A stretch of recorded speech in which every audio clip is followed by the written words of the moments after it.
a noted baseball insider, has some strong words about the Milwaukee Brewers and their off season. Is he right? We'll break it down next here on Locked On Brewers.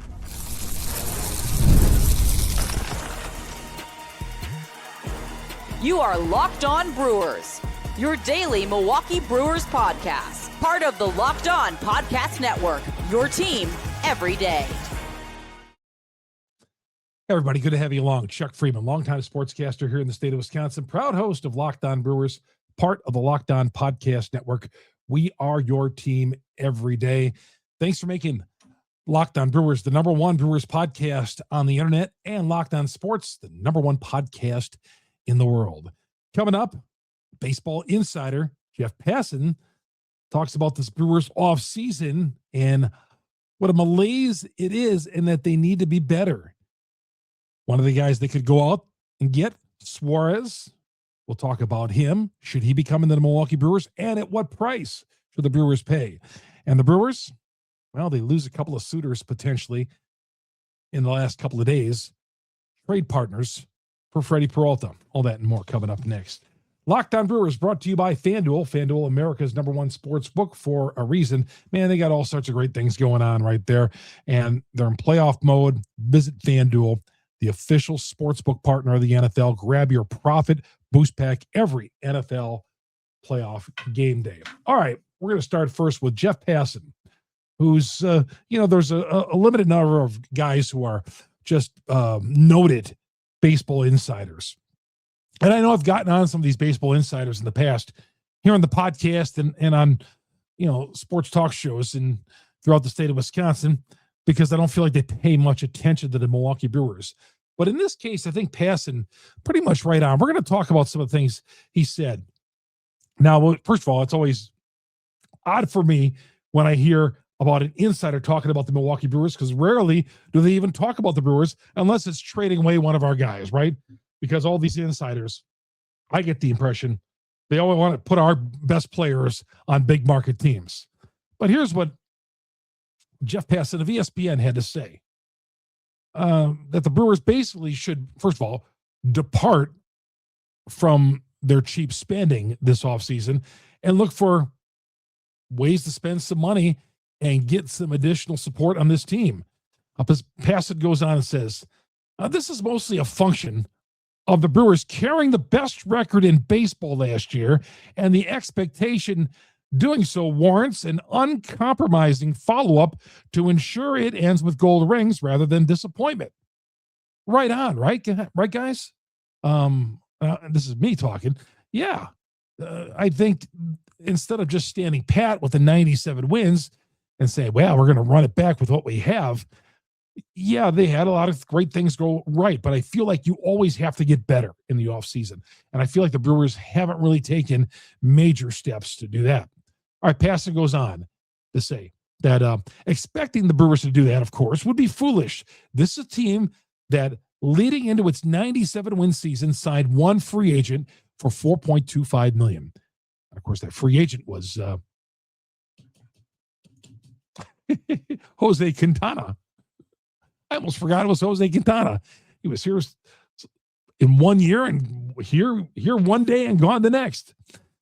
Still, here's Passan again. Still, it'd be nice for the Brewers, whose front office has put together a tremendous big league roster with a top 5 farm team to boot, to have at least a little money to spend and add talent beyond Akil Baddoo and the Angel, the Angel Zerpa trade, which was their lone acquisition this summer. I'll say this. He did not mention Woodruff, and you got to count Woodruff in there too. Woodruff is coming back, basically re-signing him. Don't know if really the Brewers, like I've said in the past, if they really wanted Woodruff back at $22 million, but that's what they got. Passan goes on to say, the Brewers instead are spending the winter talking about trading their best pitcher, Peralta, and while the churning of free agents to be has been part of what has sustained Milwaukee's success in recent years, it's a thankless cycle for fans and front office alike. Yeah, we put all these free agent names that we want the Brewers to sign. Sure, they signed Rhys Hoskins a couple of years ago when the price dropped. But yeah, all these guys, and this is part of a product of baseball where the Brewers can't afford these guys. Some of these guys. It's a product of baseball. So Passan the Brewers to spend some money. Now, this comes in light with some of these free agents on the move, right? Alex Bregman, I would say.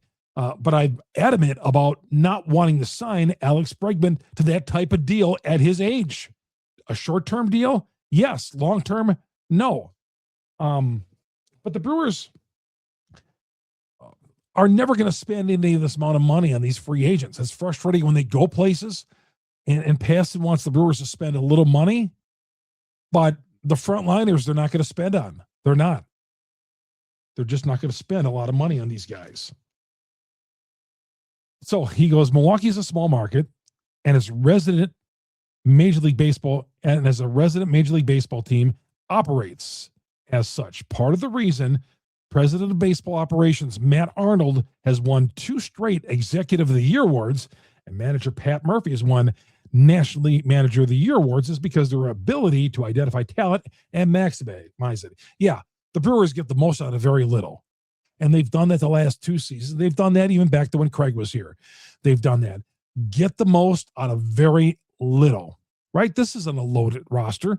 This isn't a great team. There's teams the Brewers have had in years gone by who've had much more talent than Milwaukee Brewers. Much more talent than the Milwaukee Brewers. But none of those teams won 97 games. I think the Brewers just got the absolute max in the regular season out of these guys. Passan goes on to say, ultimately, the Brewers will sign someone who helps because that's what they do. They work the margins, they hunt value, and they make do. And whether it's via trade or a one-year deal, they hop back on the hamster wheel and leave everyone wondering what should have been. In other words, the Brewers do nothing at the trading deadline. They don't do anything in the offseason. They signed Quintana last offseason. Do very little, but then there they are. They're in first place. There they are. How's that Brewer team in first place? What are they doing? And I'm telling you, there's got to be other owners in the league. This is the Brewers' credit. There's got to be other owners in the league who look at the Milwaukee Brewers and say, man, how come I'm spending $35 million over 2 years on this guy when over there they're signing guys for 1 year and $4.5 million and getting 11 wins out of them? What are they doing in Milwaukee that we can't be doing over here? Certainly that's the case. And certainly that's going to be the player's position when the labor agreement opens up, when it expires December 1st. Hopefully they start working on it before then. But Passan's right, but I just don't know what direction the Brewers can go here because they're not going to jump in the market. I do feel for the right price, 5 years, $175, for the right player, the right 5 years, $175, I have no problem spending that. And the Brewers should be able to afford $35 million a year for a player. I mean, it just seems absurd of paying a player $35 million, but that's what it is. I mean, the Packers are playing Jordan Love $50 million. The Bucks are kind of doing the same with Giannis Antetokounmpo. Why can't the Milwaukee Brewers, who have people going through the turnstiles 81 games a day, their TV contract isn't very good. And it's really, right now, their TV contract, we don't even know what it's going to be. They don't even have a home at this point. So, yeah, I get what Passan is trying to say. The Brewers do need to build on that 97 wins. They feel like they did this Angel Zerpa trade. They feel like they identified a guy right there who's going to help him and better than the 2 guys, give them more production than the 2 guys they traded with Mears and Collins, was 4th in the Rookie of the Year voting. But what other team in sports is consistently a division champion, but trading off their best player every year? I mean, just think how bizarre that sounds. That's what the Brewers are in position of, right? Get the best record, get to the playoffs, and in mammoth disappointment in the postseason, have the shiny, great record. Yet the Brewers each offseason want to trade one of their all-stars because they can't afford him, and it's expiring contract. They want to trade him going into the final year of that deal. Or they let free agents walk, like Adames. What other team in professional sports acts that way? Reminds me kind of like, if you think about it, the Miami Marlins back in the day, right? The Marlins would win a World Series championship. They'd have some stars in their team, And then by next spring training, all those guys would be gone. And then the Marlins would be back to bat again. They built up for a couple of years, won a World Series, and then they were holding another fire sale. Thank God it's not like that for the Milwaukee Brewers, that they do have a strong farm system. They have maximized their talent. They got two really good people in charge of two different departments. Murphy running what's going on in the field, and of course, Matt Arnold and his terrific staff in the front office. Where would the Brewers be if they didn't have that? If they didn't have a great farm system, if they didn't have a Frelick and a Terang and the foresight to have a Churio, where would they be? They'd be the Pittsburgh Pirates. And you know what? They'd be winning 55 games and nobody would be at AmFam Field. And they probably wouldn't have signed the new lease. And you know what? The Brewers might be headed out. Instead, the team is here through 2050. We did have the owner last year say, last spring training, is it my duty to provide a World Series or a summer of entertainment? That was not needed. As Brewer fans, we do not want to hear that. But still, I don't know what more the Brewers could do here in the off sign. They're not going to sign Bichette. Okay, they don't pay for top-notch pitching. And we do complain, and yeah, it's only natural to complain. Boy, here we are, the Brewers once again. What did they do this offseason? Well, they signed Woodruff. They overpaid for Woodruff when they didn't want to. They traded for a guy who nobody's really heard of with the Kansas City Royals, but the Brewers feel he's got a great upside. And, they're trying to trade Devin Williams. Not trying to trade Devin Williams. They're trying to trade Freddy Peralta. Devin Williams was last year, the trade in the offseason last year. Corbin Burns the year before that. Right? The Brewers win division titles, and they trade their all-stars. They have yet to trade Freddy Peralta yet, which leads me to believe they might hold on to him. I don't know, or they're looking for the max out there. But we're going to address the Peralta thing coming up here in a little bit because I think a couple of suitors have dropped off for Peralta. Chuck Freimund here on Locked On Brewers. Suarez. Eugenio Suarez, the slugging third baseman, they quietly hit 49 home runs last year. That was a quiet 49 home runs for him. He is still out there. Could this be a guy the Brewers target in the offseason? Could this be the guy? Get to that next here on Locked On Brewers. Locked On Brewers brought to you by FanDuel, America's #1 sportsbook. NFL playoffs are here. FanDuel giving customers even more ways to get in on all the action because every NFL playoff game day, FanDuel users get a profit boost pack waiting for them inside the app. Each game day, you get a pack loaded with multiple profit boosts. You can apply to the bets you like the most. Open your profit boost pack every playoff game day and see what's in store for you. The boosts give you more juice on the bets you already like instead of forcing you to bet something new. Visit FanDuel, the official sportsbook partner of the NFL. Grab your profit boost pack every NFL game day. And as a side note, I've always told you, I love FanDuel's live betting. Maybe you see a team you like before the game and you're late to the party. They get down 7-0. Go ahead, jump aboard. In this case, maybe you liked Houston the other night and then Houston got up early, although they had to pay a bigger price for it, but still, Houston went on to knock off the Steelers on Monday night. The live duel, the FanDuel has all the live betting. FanDuel, and that's why they're the official sportsbook partner of the National Football League. Chuck Freimund here on Locked On Brewers. And by the way, the Everydayer Club, you get it right below the notes section below. Talk about the Everydayer Club. You want ad-free podcasts on all the audio platforms. Check it out, the Everydayer Club. I got a link below in all the notes sections, whether you're listening to us on the audio platforms or you're watching us on video. It's all there for you. It explains everything. We have a Discord just for Locked On Brewers listeners and other amenities as well. But check it out, the link below on Locked On Brewers, part of the Locked On Podcast Network. And by the way, we're always going to be your free. Google, Spotify, Apple, we're on all the major downloads for Locked On Brewers. And, of course, our growing YouTube page. Search Locked On Brewers on YouTube. Hit the subscribe button. Hit the bell. That alerts you every time we drop an episode on Locked On Brewers. Why not Suarez? I guess. I don't know. I don't want to overpay for this guy. If you got him, he's still out there on the market. Seattle shows no interest in keeping him. Where would you put Suarez? Well, you put it at third base, but what would you do with some of these other guys? Well, you would have to reshuffle the lineup around in the infield, right? At least from second to third. You'd put Suarez over at third. You'd move Durbin over to second. Short, you'd have Terang and Ortiz, the odd man out. I still don't believe Ortiz, no matter what I hear and the club saying good things about Ortiz, I don't believe it whatsoever. I don't believe that they're happy having a shortstop hitting 225, yet giving them Gold Glove shortstop. I don't believe they feel that way. That's what they're saying publicly.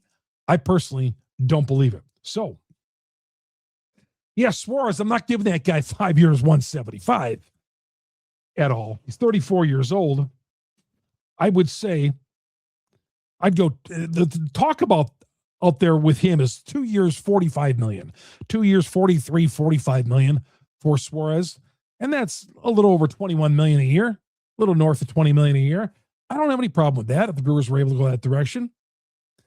And I think when we talk of Suarez, we think, well, he went to Seattle last year and didn't do much once he got traded from Arizona to Seattle at the trading deadline. But the big picture on Suarez last year, at 34 years old, you don't know when these numbers are going to go down, but he hit 49 home runs, 118 RBIs between Arizona and Seattle, and batted 228. 3 of his last 4 years, he has hit 30-plus home runs. So he's been pretty consistent. What do the Brewers need? They need some power on this team. I'm not saying that the Brewers need to make this move, but if you're looking to get more power into this lineup, and like a couple of seasons ago when you waited it out for Rhys Hoskins, okay, and maybe the Rhys Hoskins didn't work 100% like you like, okay, yeah, if you can get a Suarez contract, I mean, you should be able to afford 2 years, 45 million. I mean, if you can't afford 2 years, 45 million, you might as well sell AmFam Field and move to Charlotte. But I know they can. It's there. But at third base, be interesting. If you're going to ask me, am I all in on Suarez right now? No. If I could make the move to get Suarez and help my third base spot and my power hitting spot, my third base spot, move Durbin over to second, Terang the short, and somehow package Ortiz in a deal, wow, you help yourself in that area as well, wouldn't you? So, yeah, I'm reigniting this news about Suarez. He's still out there. The price obviously is dropping a little bit, and I think that's what teams are holding out on for, that the price is coming down a little bit. And even with Bregman signing late with the Cubs, I'm sure Bregman's numbers dropped a little bit. Same with Suarez. I feel like those numbers will drop. But when I'm hearing 2 years, 43, 45 million, not a year, but for the 2-year deal, not bad. I'd roll the dice on that. And that's what you're doing, kind of, right? Anytime you're signing a player in their mid-30s, you're rolling the dice.